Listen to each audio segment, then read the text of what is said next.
Ay, nabili ako tinapa. Ano siya, 250 grams, 58 pesos, 12 pieces na siya. Naka-vacuum seal pa siya, guys. Mura na siya. Ayan, oh.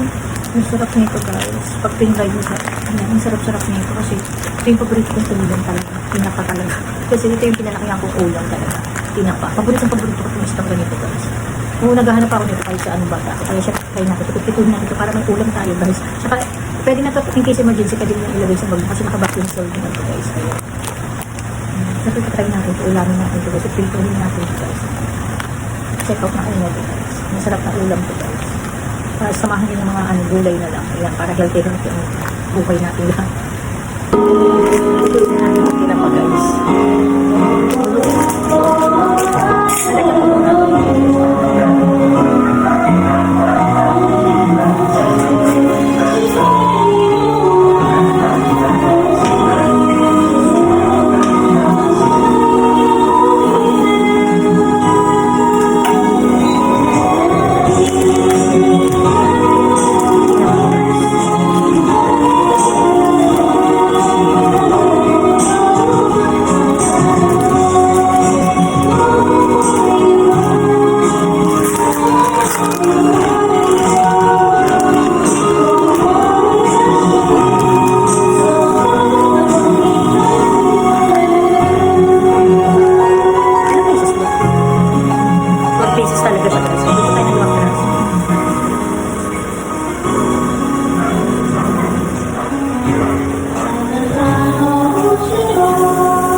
Kasi kanya natin yung pinapagay. Ito natin kung masarap na. Ayan. Hindi na natin. Ang hirap pag magpukot para guys. Ganito siya guys. Oh. Ganito yung kanyang texture. Sarap. Sausaw natin sa may toyong suka. Ay, toyong suka. May toyong kalamansi.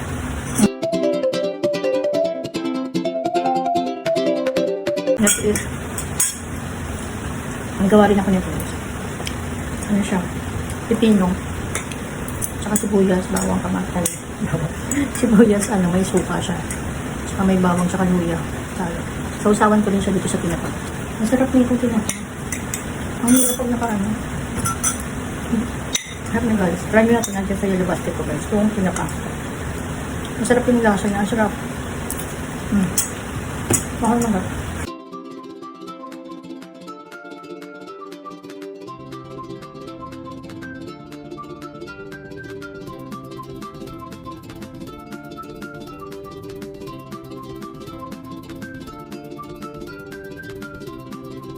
Kung gusto nyo lang mga dried fish, dried puset, dried tinapa, meron dyan.